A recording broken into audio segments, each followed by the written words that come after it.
bien-aimés dans le Seigneur, que Dieu vous bénisse, que Dieu vous garde. Donc, nous allons devoir commencer notre deuxième jour d'intervention. Je voudrais, avant de commencer, d'abord remercier tous les frères et toutes les sœurs qui auront l'occasion qui nous ont suivis et qui auront l'occasion de nous suivre. Je remercie également ceux qui nous ont encouragés, mais dans tous les cas, c'est que nous voudrions que la gloire revienne au Seigneur. De telle sorte qu'il faudrait que nous effacions, que toute la gloire soit rendue à Jésus, notre Seigneur et notre Sauveur. Et aussi, il est important de préciser que en tant qu'humains, nous pourrons toujours commettre des erreurs. Il y aura toujours des lapsus de langage. Donc, nous n'avons nullement la prétention de pouvoir maîtriser toute la Bible ou toutes les Écritures. Donc, celui qui a la connaissance de toutes ces choses, c'est seulement le Seigneur Jésus-Christ. C'est pourquoi je remercie donc les gens qui m'ont fait des remarques, les gens qui m'ont posé des questions. Je crois que les questions et les remarques devraient toujours être prises dans un sens d'amélioration, aussi dans un sens de vérification. Ça nous permet des fois d'aller lire avec beaucoup d'attention pour se rassurer des propos que nous tenons. Que Dieu vous bénisse. Alors, nous commençons donc aujourd'hui la deuxième partie. Nous essayerons de ne pas être très long parce qu'on est trop pris. Et nous espérons que le Seigneur va nous aider et va nous guider. Que la paix de Dieu soit avec vous. Nous allons commencer bientôt. Shalom. Donc, c'est votre frère, le docteur Adela. Nous allons continuer notre enseignement sur Jérusalem qui tue les prophètes. J'ai voulu te rassembler. Combien de fois ai-je voulu te rassembler comme une poule rassemble ses poussins, mais tu n'as pas voulu. Nous n'allons donc pas faire une répétition. Donc, je n'ai nullement l'intention de faire un récapitulatif. Donc, une récapitulation de ce que nous nous sommes dit hier. Je voudrais que nous puissions directement avancer. Ça va nous aider beaucoup. Regardez, je vous avais dit hier que le Seigneur précise qu'il a voulu rassembler les enfants de Jérusalem comme une poule rassemble ses poussins, mais que les enfants ont refusé. En d'autres termes, les enfants n'ont pas répondu au rassemblement. Ok? Parce que vouloir rassembler, nous avions expliqué que le Seigneur, en tant que Lévi, il avait dû sonner la trompette des rassemblements. Et en sonnant cette trompette des rassemblements, donc, il s'est rendu compte que les enfants d'Israël n'ont pas répondu à cette trompette des rassemblements. Ils ne sont donc pas venus, ils n'ont pas écouté la voix du Seigneur. C'est ainsi que j'avais pris une écriture. Je voudrais reprendre de cette écriture-là. J'avais pris l'écriture qui dit ceci. Donc, je crois que c'était dans les livres des Corinthiens.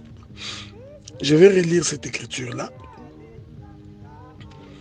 L'écriture dit ceci. Nous sommes dans les livres des 1er Corinthiens, le chapitre 14, le verset 8.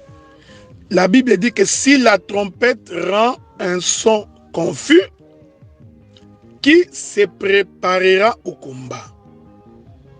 Donc, pour venir au combat, pour venir à un rassemblement, il faut que l'on sonne de la trompette. Mais s'il n'y a pas de la trompette, le peuple ne peut pas venir au rassemblement.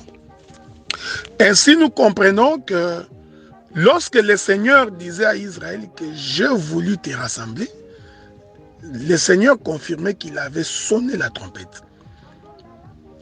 Mais comment expliquer que nous ne voyons pas physiquement où est-ce que le Seigneur s'est mis debout pour sonner une trompette du rassemblement? C'est l'exercice auquel nous allons nous soumettre aujourd'hui. Nous allons donc aller trouver dans les Écritures où est-ce que le Seigneur Jésus-Christ a sonné de la trompette. Et nous allons démontrer comment est-ce que les enfants d'Israël n'ont pas répondu à l'appel. Et nous allons conclure pour dire c'est tout simplement parce que le son de la trompette était confus. Et celui qui a sonné les sons de la trompette confus, c'est Jésus-Christ lui-même. C'est ce que nous allons devoir démontrer. Donc, la trompette des rassemblements, c'est pour que ceux qui étaient éparpillés viennent en un seul endroit. C'est pourquoi il est plus facile de comprendre que lorsque la Bible dit que l'Éternel Dieu, pendant la création, il avait rassemblé la poussière de la terre, nous comprenons que le Seigneur avait dû sonner une trompette de rassemblement. Ok? Il a donc dû sonner une trompette de rassemblement pour que Israël, pour que Adam, qui était éparpillé sur la terre, puisse se retrouver en un seul lieu. Que Dieu vous bénisse. Pour que Israël qui était éparpillé se retrouve en un seul lieu, il fallait que Dieu sonne la trompette du rassemblement. Je vais rentrer dans les livres de Genèse. Je voudrais rentrer dans les livres de Genèse pour expliquer cette notion du rassemblement. Nous sommes dans Genèse, dans son chapitre 1er. Nous allons donc lire le verset 8 et le verset 10. Du verset 8 au verset 10. La Bible dit, Dieu appela l'étendue ciel, ainsi il y eut un soir et il y eut un matin, ce fut le second jour. Dieu dit que les eaux qui sont au-dessous du ciel se rassemblent en un seul lieu et que les secs apparaissent. Cela fut ainsi. Dieu appela les secs terre et il appela la masse des eaux mer. Dieu vit que cela était bon. Verset 9. Dieu dit que les eaux qui sont au-dessous du ciel, c'est-à-dire les eaux qui sont sur la terre, c'est ce que ça veut dire, se rassemblent en un seul lieu. Je voudrais d'abord m'arrêter ici. Ici, nous comprenons que le Seigneur avait donc sonné une trompette de rassemblement. Et ici, le Seigneur a rassemblé les eaux. Suivez-moi bien. Les eaux ont donc répondu au rassemblement. Une fois que les eaux répondent au rassemblement, Dieu va faire un autre appel. Il va dire que les secs apparaissent. Observez, je voudrais que vous observiez très bien cette écriture. Cela veut dire que lorsque les eaux se sont rassemblées, dans ce rassemblement des eaux-là, les secs s'y trouvaient aussi. Que la paix de Dieu soit avec vous. Remarquez, hein, je vais aller doucement pour que je sois compris et saisi de tout le monde. L'Éternel a appelé les eaux au rassemblement. Quand Dieu appelle les eaux au rassemblement, une fois que les eaux se sont rassemblées, ce n'est pas fini. Dieu maintenant va dire au sec d'apparaître. Nous avons maintenant l'impression que le sec s'est trouvé dans le rassemblement des eaux. Voyez-vous, frère? Donc, quand les eaux se sont rassemblées, de façon implicite, de façon non vue, donc ces rassemblements-là s'y trouvait également le sec. Que la paix de Dieu soit avec vous. Les livres d'Apocalypse, que Dieu vous bénisse, les livres d'Apocalypse nous renseignent que les eaux ou la mer que tu as vue représente le monde, représente les nations de la terre, représente les peuples. Ok? Il représente le peuple. Donc nous comprenons que ces rassemblements-là qui se passent au jardin, c'était le rassemblement de peuples. Ok? Que Dieu vous bénisse. Donc c'était le rassemblement des eaux. C'était le rassemblement des hommes. C'était le peuple qui s'est rassemblé. Mais je veux que vous fassiez très attention. Dans ces rassemblements-là, Dieu va donc appeler les secs pour qu'ils puissent apparaître.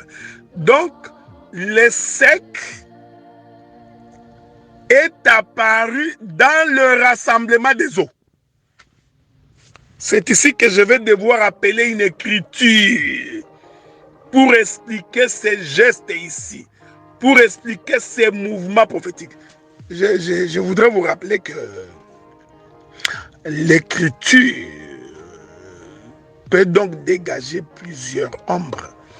Dans la même écriture, nous pouvons expliquer beaucoup de choses. Donc, je sais déjà que beaucoup ont l'information que la terre sortit du troisième jour de la création. Les gens ont beaucoup d'interprétations là-dessus. Mais je voudrais vous demander de respecter la bande d'autoroute que je suis en train d'emprunter, ok? Laissez-moi maintenant appeler une écriture pour expliquer cette pensée. Que Dieu vous bénisse. Voilà, que Dieu vous bénisse. Nous continuons notre marche de sanctification. Je disais que je voudrais appeler une écriture. Matthieu chapitre 22. Je vais donc lire le verset 13 en descendant.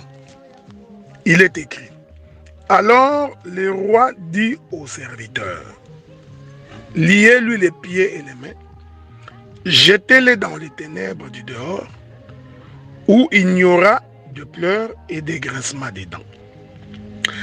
Car il y a beaucoup d'appelés, mais peu d'élus. Voilà, c'est l'écriture que j'ai cherchée. Car il y a beaucoup d'appelés, mais peu d'élus. Or, pour qu'il y ait les appelés, écoutez-moi bien, bien-aimés dans le Seigneur, il faut que l'on sonne la trompette de rassemblement. Cette écriture me ramène dans Genèse chapitre 1er, là où nous avons lu. Dieu dit que les eaux qui sont au-dessous du ciel se rassemblent. Voyez, Dieu venait d'appeler les eaux. C'est ce que j'ai dit. C'est-à-dire, il a sonné la trompette de rassemblement. Mais une fois que les eaux se sont rassemblées, Dieu n'a pas choisi toutes les eaux. Qu'est-ce que Dieu fait? Dieu demande au sec d'apparaître. Ici, vous comprenez que les secs ici constituent les élus. Voyez-vous?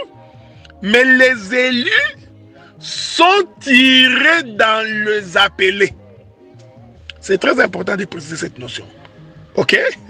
Donc pour que tu deviennes un élu, il faut premièrement que tu sois appelé. Romains. Je crois que les livres des Romains va nous aider également à saisir cette pensée. Je ne sais pas si je pourrais vous trouver cette écriture-là. Lisons, j'espère bien. dans les livres des Romains. L'Écriture dit ceci, je crois que ça doit être Romains chapitre 9. Hein. Voilà, Romains chapitre 8, le verset 29. La Bible dit ceci. Car ceux qu'il a connus d'avance, il les a aussi prédestinés à être semblables à l'image de son Fils, afin que son Fils fût le premier-né d'entre plusieurs. Je voudrais continuer ma petite lecture. Ok? L'Écriture va dire, souffrez, que je puisse ajouter ça. Verset 10. Ceux qu'il a prédestinés, il les a aussi appelés. Et ceux qu'il a appelés, il les a aussi justifiés. Et ceux qu'il a justifiés, il les a aussi glorifiés. Que la paix de Dieu soit avec vous. Donc, ce que Dieu a connu d'avance, ce qu'il a prédestiné d'avance, qu'est-ce qu'il fait? Il les appelle. Pour que Dieu les appelle, Dieu doit donc sonner la trompette de rassemblement. Une fois que la trompette de rassemblement est sonnée, c'est-à-dire Dieu les a appelés, il le justifie. Dieu ne justifie pas tous les appelés. Donc, ceux qui sont justifiés, c'est ceux qui sont les élus. C'est pourquoi Matthieu dit beaucoup d'appelés, mais très peu d'élus. Vous savez, Dieu a répété cette chose aussi dans la création d'Adam. Okay? Dieu parle tantôt d'une manière, tantôt d'une autre. L'homme ne prend point garde. Hein? Comme nous avons un Dieu répétiteur, répétant dans des différentes formes pour faire comprendre la même chose, remarquez que le Seigneur, il rassemble les eaux, donc il les appelle, mais il ne choisit pas toutes les eaux. À partir des eaux, qu'est-ce que Dieu fait? Il demande au sec d'apparaître.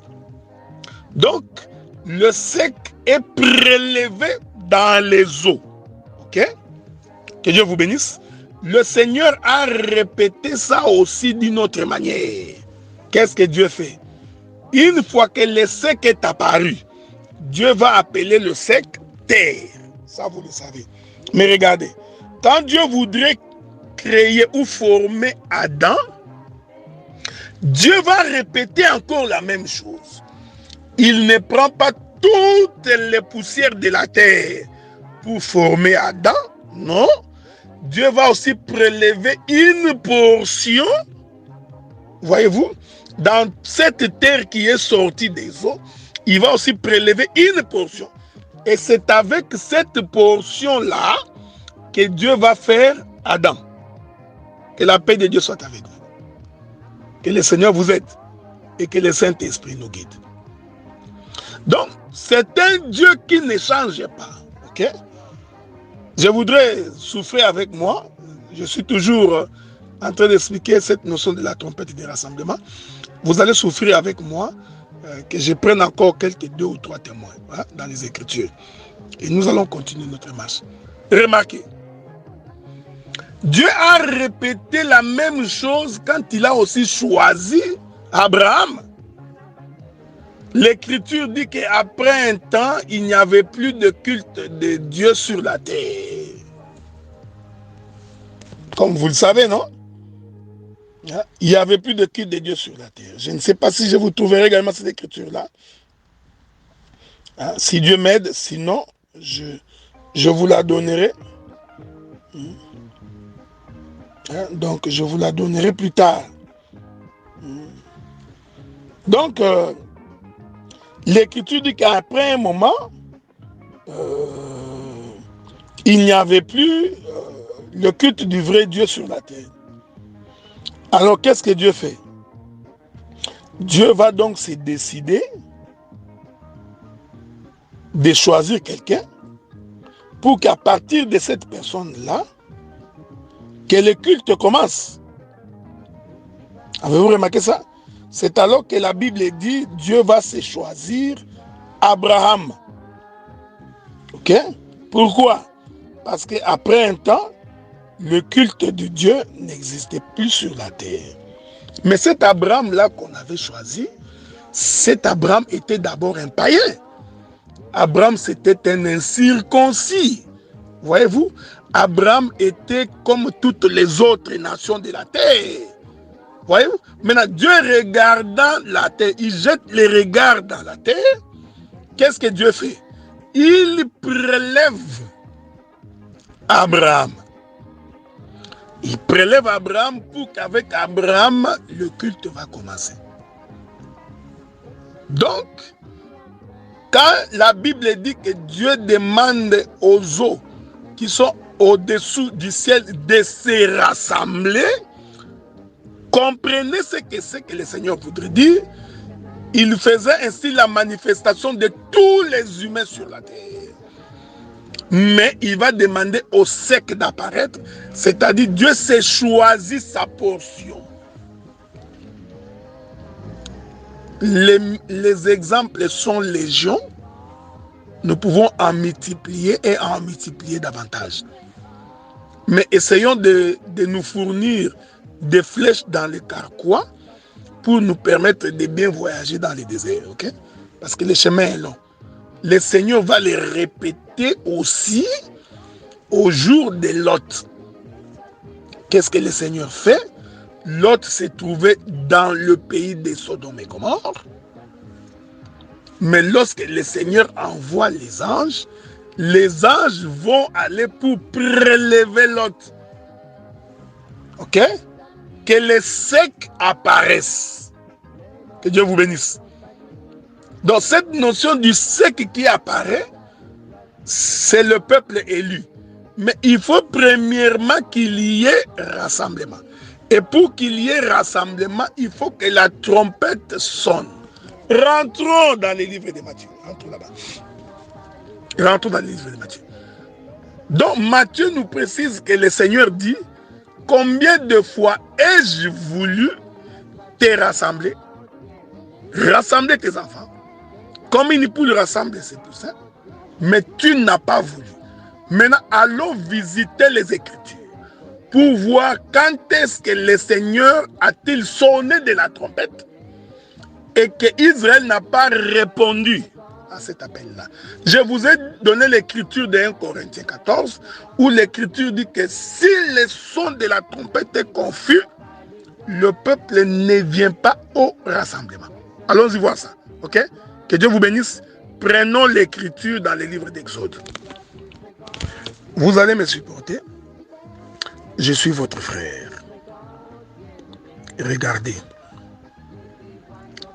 Je profiterai de cette occasion également pour revenir sur ce que j'ai dit sur la montagne, sur les montagnes d'Arara. Je reviendrai là-dessus. Mais souffrez d'abord que nous puissions lire les livres d'Exode. Exode chapitre 19. Je vais lire le verset 11. Commençons par le verset 10. L'Éternel dit à Moïse: va vers le peuple, sanctifiez-les, aujourd'hui et demain, et qu'ils lavent leurs vêtements.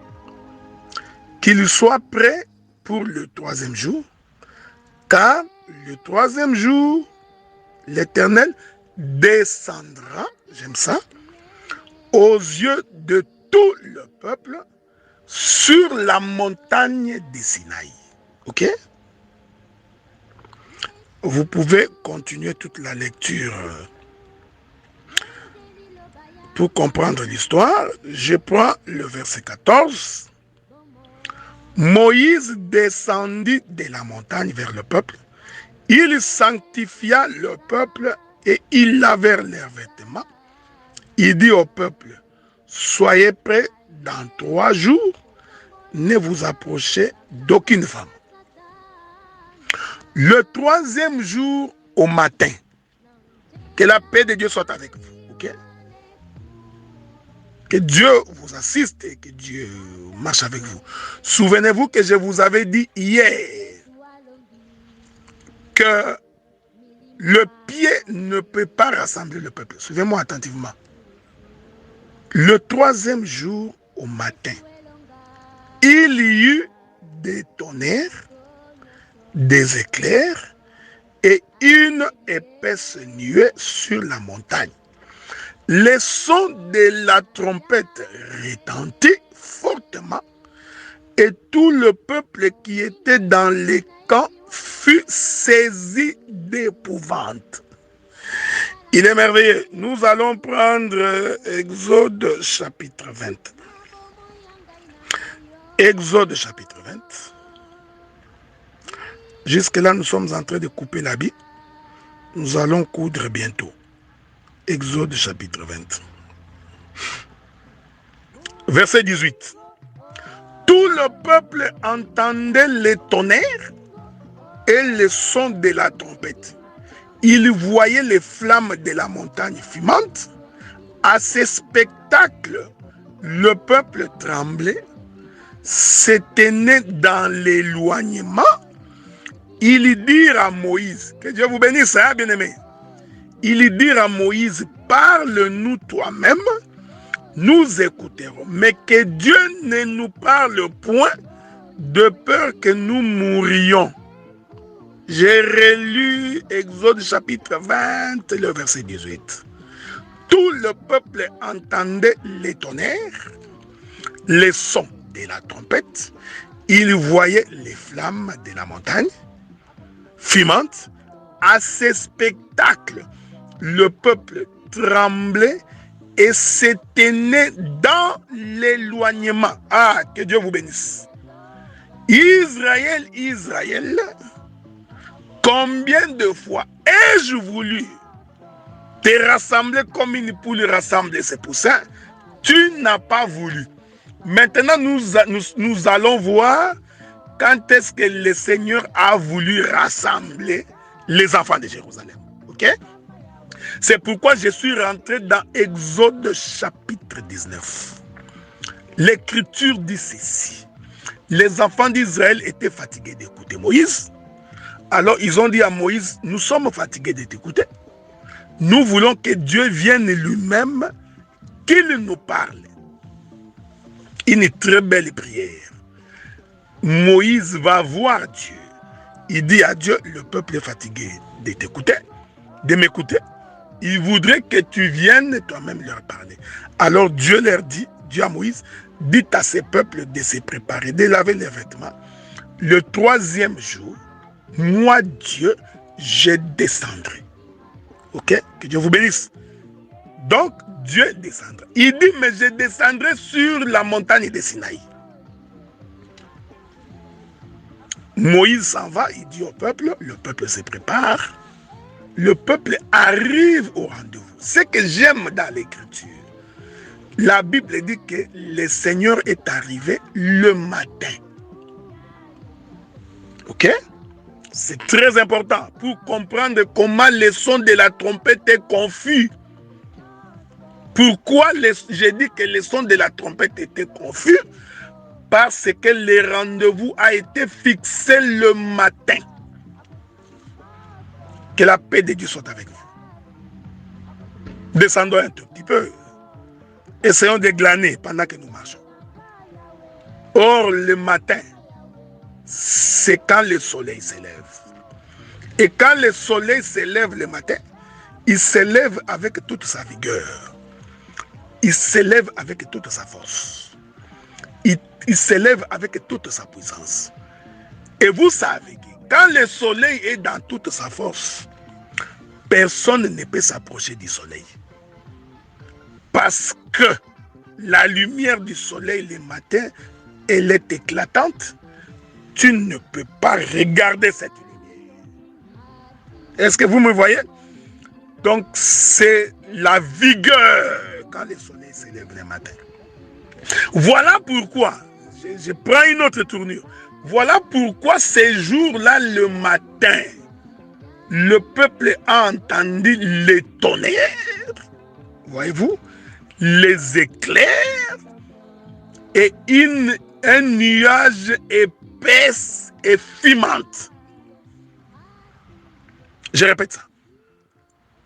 Ces jours-là, le matin, Israël entendra les tonnerres, les éclairs et l'ensemble des nuages qui fument et qui étaient épais. C'est ce que la Bible dit. Donc nous comprenons que le matin, c'est le temps des tonnerres, des éclairs et des nuages en feu. Que la paix de Dieu soit avec vous. Nous comprenons que c'est le temps de la colère de Dieu. Or, quand Dieu est en colère, le son de la trompette est confus. Qu'est-ce que je voudrais dire? Je voudrais dire que au temps de la loi, la trompette était confuse. Le son de la trompette au temps de la loi était confuse. C'est-à-dire que l'explication n'était pas claire. Que la paix de Dieu soit avec vous. Que la paix de Dieu soit avec vous. Est-ce que vous remarquez cette chose? Au temps de la loi, il a été dit.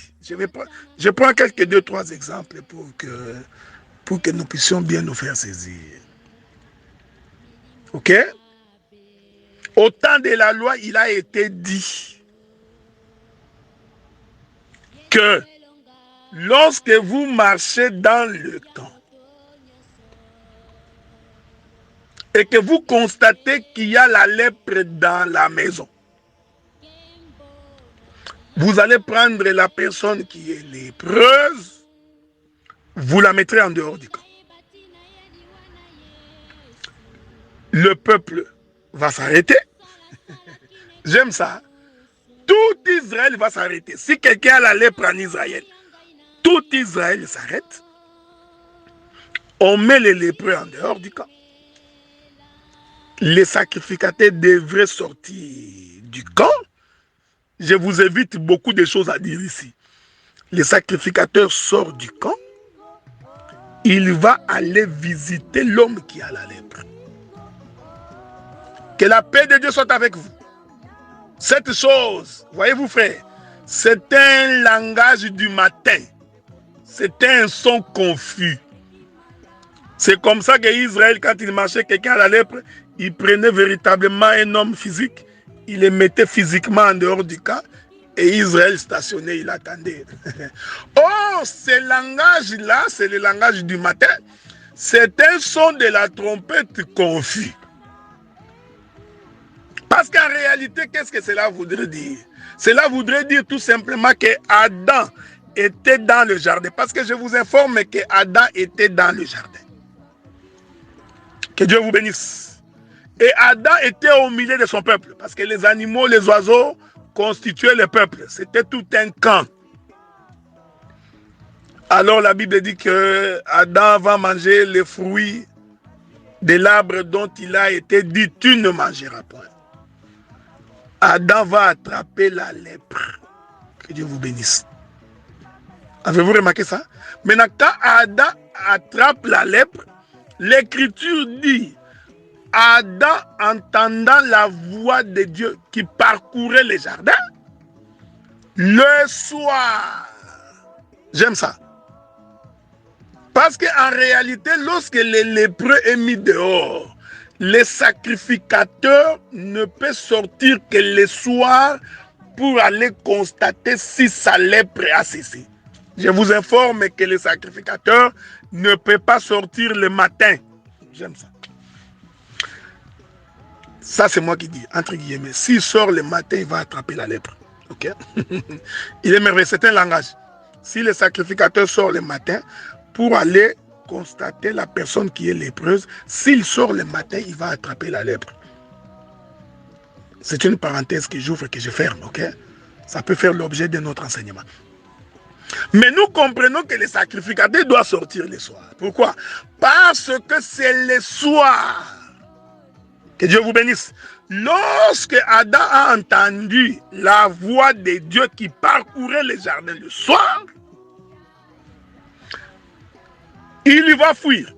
Ce mouvement-là d'Adam de fuir, c'est ça les lépreux en dehors du camp. C'est pourquoi quand le Seigneur est arrivé, il a constaté que Adam n'était pas au lieu du rendez-vous.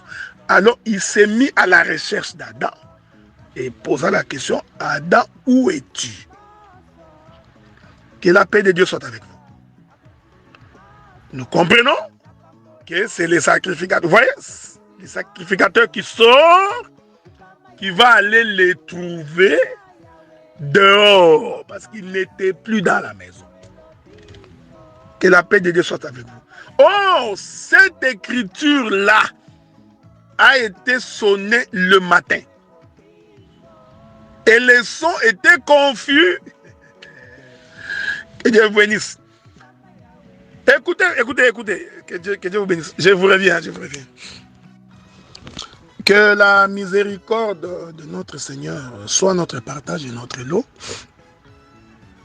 Et que Dieu nous garde et qu'il nous préserve contre le piège de l'ennemi. Que Dieu nous garde contre les tentatives du monde du diable. Qu'il nous préserve pour le jour de sa gloire. Regardez, je disais que lorsqu'Israël est arrivé le matin, Israël va entendre les tonnerres, les éclairs, et il verra un nuage tout en feu. Écoutez ce que la Bible dit. Nous avons lu l'Écriture. La Bible dit qu'à ce spectacle-là, le peuple tremblait et se tenait dans l'éloignement. Avez-vous remarqué? Alors qu'on était en train de sonner la trompette, puisque le son de la trompette était confus. Ici, la confusion du son de la trompette, ce n'est pas le français. La confusion, c'est la loi. Donc, la loi avait un son confus. Que Dieu vous bénisse. Avez-vous remarqué ça? La loi avait un son confus. Voilà pourquoi, comme la loi avait un son confus, personne ne pouvait s'approcher de l'Éternel. Israël ne s'est pas approché de Dieu parce que la trompette sonnée avait un son confus. J'expliquerai dans ma prochaine intervention, là, tout à l'heure, là, que cette confusion-là, c'est le parler en parabole. Ok? Ça, je vais l'expliquer tantôt. Mais je reste d'abord dans Exode, là où je suis. Donc, les tonnerres, les éclairs, les nuages fumants, c'est ça, la trompette avec un son confus. Voilà pourquoi Israël ne pouvait pas s'approcher. La Bible dit qu'il se tenait à l'éloignement. Dans l'Écriture qui dit « Et j'ai voulu te rassembler, mais tu n'as pas voulu. » Tu n'as pas répondu à l'appel. Donc tu es resté dans l'éloignement. L'éloignement ici, c'est aussi la dispersion. Que Dieu vous bénisse. Donc la loi a dispersé le peuple. Et la paix de Dieu soit avec vous. Que Dieu vous garde, qu'il vous protège. Remarquez, l'Écriture dit, à ce spectacle-là, le peuple se tenait dans l'éloignement. Malgré le fait qu'ils avaient lavé les vêtements, malgré le fait qu'ils sont arrivés le 3e jour, malheureusement pour eux, la manière dont Dieu a parlé, c'est-à-dire par les éclairs, par les tonnerres et par un nuage épais, le peuple ne pouvait pas venir au rassemblement. Qu'il me soit permis d'exhorter un peu. Bien-aimé saint, lorsque ton enseignement, ta prédication n'est pas aussi claire, lorsque la manière dont tu présentes les choses, la compréhension est difficile, comprenez que le peuple ne peut pas venir au rassemblement. C'est-à-dire ta prédication est une prédication de la loi qui éloigne le peuple. Donc la prédication de la loi ce n'est pas seulement le temps de Moïse. Ok? Je suis en train de chercher une écriture. Je voudrais vous donner une écriture pour expliquer cette chose-là. Ok? Donc, il ne faudrait pas croire que la prédication de Moïse, c'est toujours l'Ancien Testament. Je ne sais pas si je retrouverai cette écriture-là. Je suis en train d'espérer. Où l'écriture dit, je crois que c'est dans les livres de Matthieu. Ok? Où la Bible dit que il y a encore des prédicateurs de Moïse jusqu'à ce jour. Je ne sais pas si je trouverai. Si je trouve l'écriture, je reviendrai. Je vous la donnerai. Je suis sûr que elle est quelque part. Je vais la trouver. Ok? Remarquez. Donc, la loi était une prédication. C'était une trompette, mais dont le son était confus. C'est pourquoi Israël ne s'est pas repenti. C'est pourquoi Israël ne s'est pas approché. Voyez-vous, il ne s'est pas approché de la montagne de l'Éternel. Une façon de dire que la prédication de la loi, c'est-à-dire le temps de la loi, c'est ce que Jésus disait. J'ai voulu. Je reviendrai pour dire combien de fois, ok? Donc plusieurs fois. Mais je commence par ici. La première fois. Voyez-vous? Israël était bien disposé. Il voulait bien entendre Dieu. Mais lorsqu'il est arrivé, le matin, c'était ça le problème. Le matin. Or, le matin, c'est le temps de colère. Dieu est en train de tonner. Il y a des éclairs. Le nuage est tout en feu, fumante. Et Israël ne peut pas s'approcher de cela. C'est pourquoi l'Écriture dit, là où nous avons lu avec vous, je vais relire ça, dans les livres d'Exode, dans son chapitre 20. Écoutez ce que l'Écriture dit. Je vais répéter ça pour une bonne compréhension. L'Écriture va dire ceci. Ok? Je suis dans Exode chapitre 20, verset 18. Tout le peuple entendait quoi? Ils entendaient les tonnerres et le son de la trompette. Ils voyaient les flammes de la montagne fumante. À ce spectacle, le peuple tremblait et se tenait dans l'éloignement. Ils n'ont pas fini. Ils dirent à Moïse, parle-nous toi-même, nous t'écouterons, mais Dieu ne nous parle pas. Donc, ils ont refusé que Dieu leur parle. Donc, nous comprenons. Bon, il y a beaucoup de choses à dire ici. Hein. Donc, ici, Israël confirme que cette manière de parler là, ce n'est pas parler.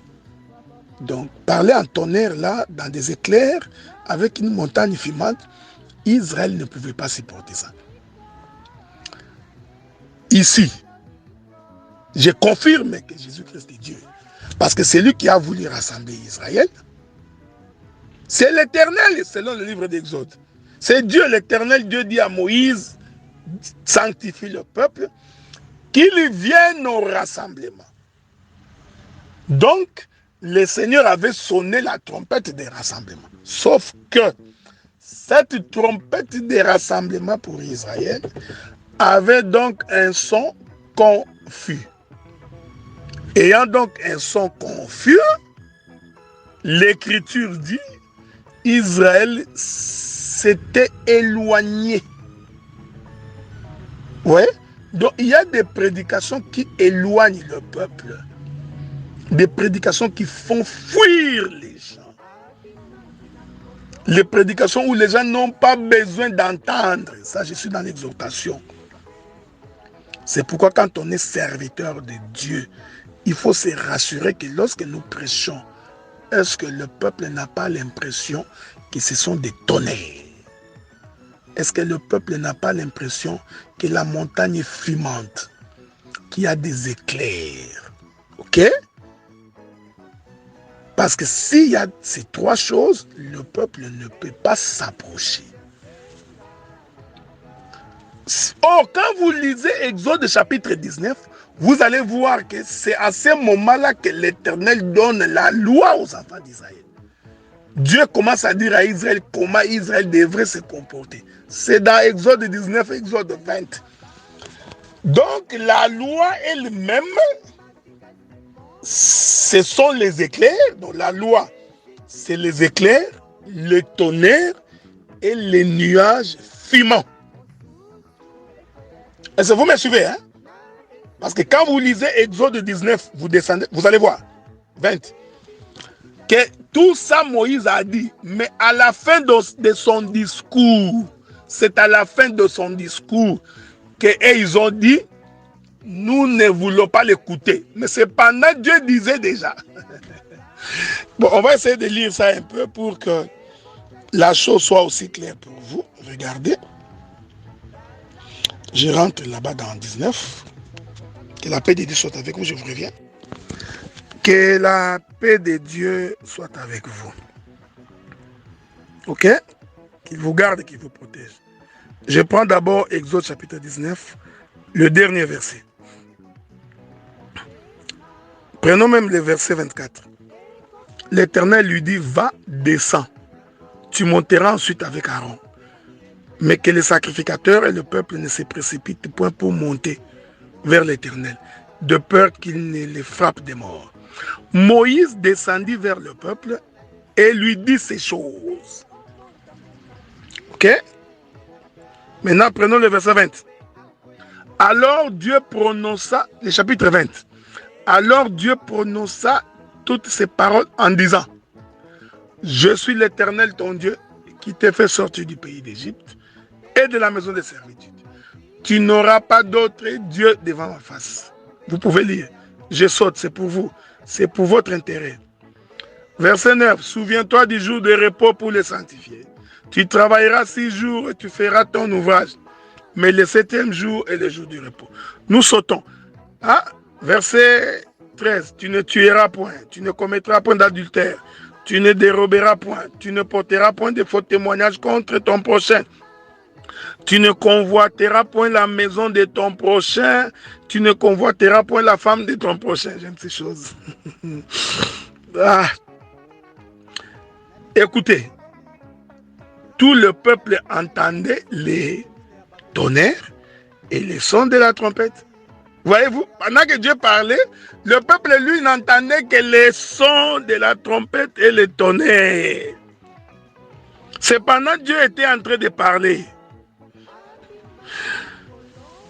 Donc, la loi de Dieu, c'est l'éclair, les tonnerres et la montagne fumante. Et nous, je vous ai dit que c'est le matin que ces choses se passent. Dieu a donné cette loi-là le matin. Vous remarquez?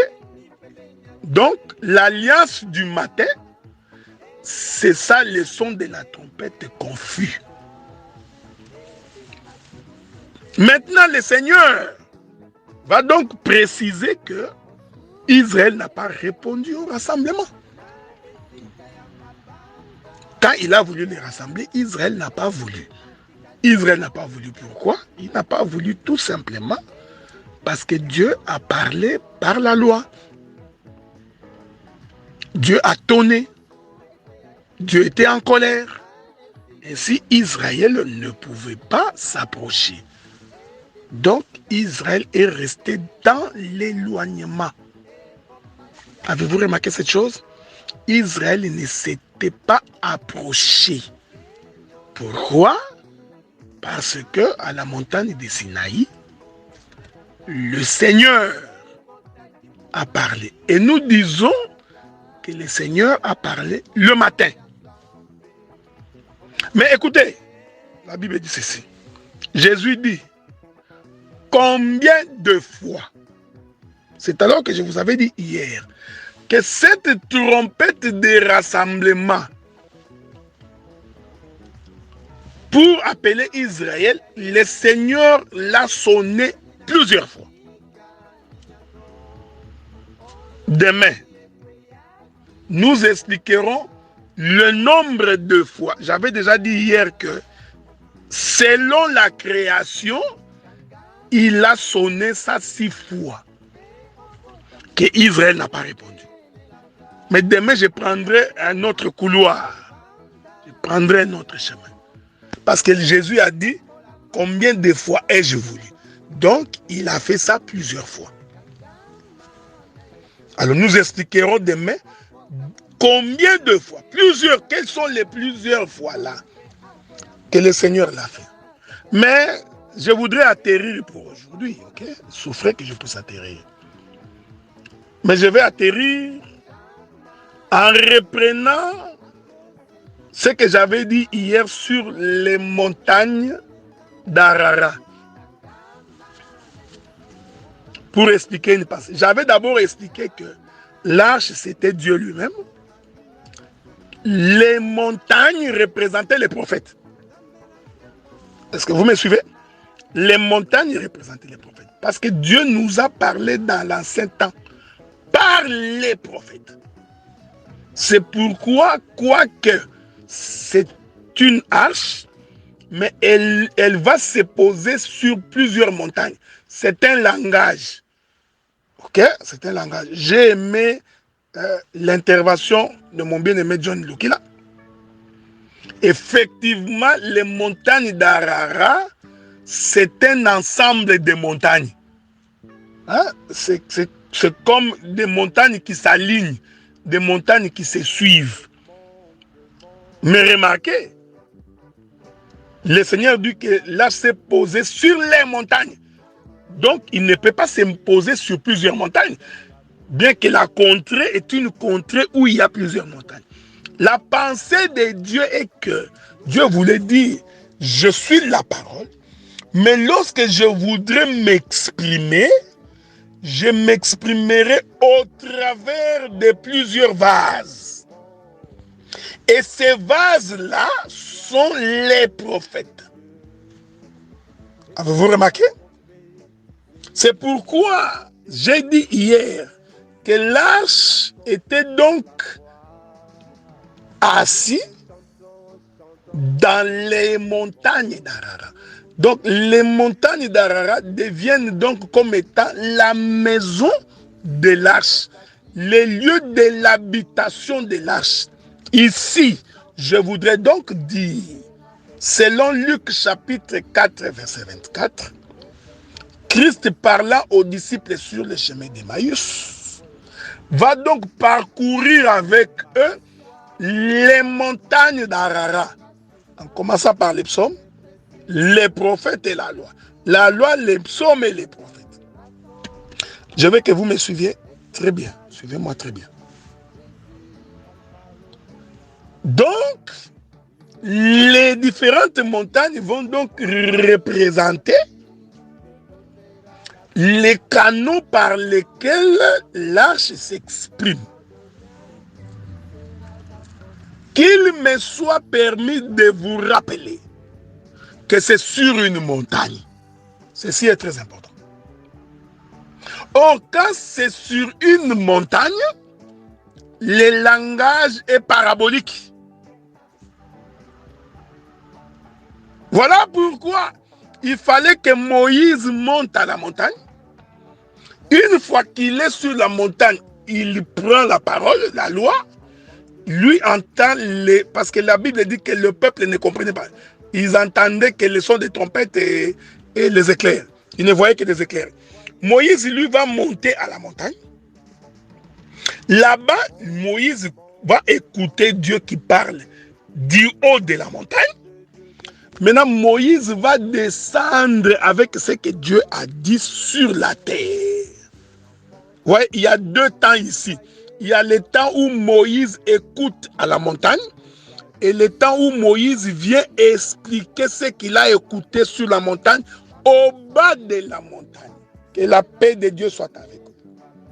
Que Dieu nous garde. J'expliquerai cela demain probablement.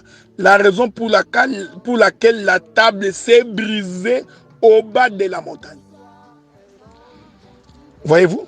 C'est pourquoi le langage de la montagne, ou le langage des montagnes, c'est un langage du matin. Le peuple ne peut pas comprendre. J'ai pris que le Saint-Esprit vous amène à saisir ce que j'ai dit. Le langage des montagnes, c'est le langage des prophètes. Et ainsi, tant que ce sont les langages des prophètes, le peuple ne peut pas s'approcher de la montagne. C'est pourquoi il est écrit, dans le temps ancien, le Seigneur Dieu nous a parlé par les prophètes. Ça, c'est l'ancienne alliance. Or, au temps des prophètes, personne n'avait compris. Mais aujourd'hui, il nous parle par les fils. Ah, parce que les fils, c'est le bas de la montagne. Donc, les différentes montagnes, je vous avais dit, c'est une dispensation. C'est la dispensation de la loi. Or, la dispensation de la loi, c'est la dispensation du matin. Remarquez. Ceci est conforme à la pensée d'Éphésiens chapitre 4. Écoutez ce que la Bible dit. Le même qui est monté, c'est le même qui était descendu. Ah, nous avons deux mouvements ici. On démontre que celui qui est en train de monter était d'abord descendu. Hein? Il est bon, il est merveilleux. Il va donc faire le ciel et la terre. Okay? Maintenant, écoutez ce que la Bible dit. En remontant, ok, il prend les captifs. Les captifs ici, c'est le ministère. Le ministère, comme vous le savez, c'est le chiffre 5. Il prend les captifs, c'est le ministère. Il les amène d'abord en haut. En remontant, il remonte avec. Dès qu'il monte avec, une fois en haut, la Bible dit maintenant, il va le faire don aux hommes. Donc, il les fait descendre. Avez-vous remarqué ça? Quand ils montent là, c'est l'alliance du matin. Mais ils doivent descendre, c'est l'alliance du soir. Remarquez cette chose. Avez-vous remarqué ça? Donc, aujourd'hui également, l'arche qui se pose sur les montagnes d'Arara. Les montagnes d'Arara, c'est le ministère. Et quand je parle du ministère ici, je parle des apôtres, des prophètes, des docteurs, des évangélistes et des pasteurs. Voyez-vous? C'est ça, les montagnes d'Arara, où l'arche vient se poser. Une fois que l'arche se pose, aujourd'hui, nous comprenons que le ministère travaille au travers des hommes. Des hommes que Dieu a pris captifs, il les a amenés pour qu'ils comprennent le langage de la montagne, du sommet de la montagne, pour qu'en descendant, qu'ils édifient le peuple.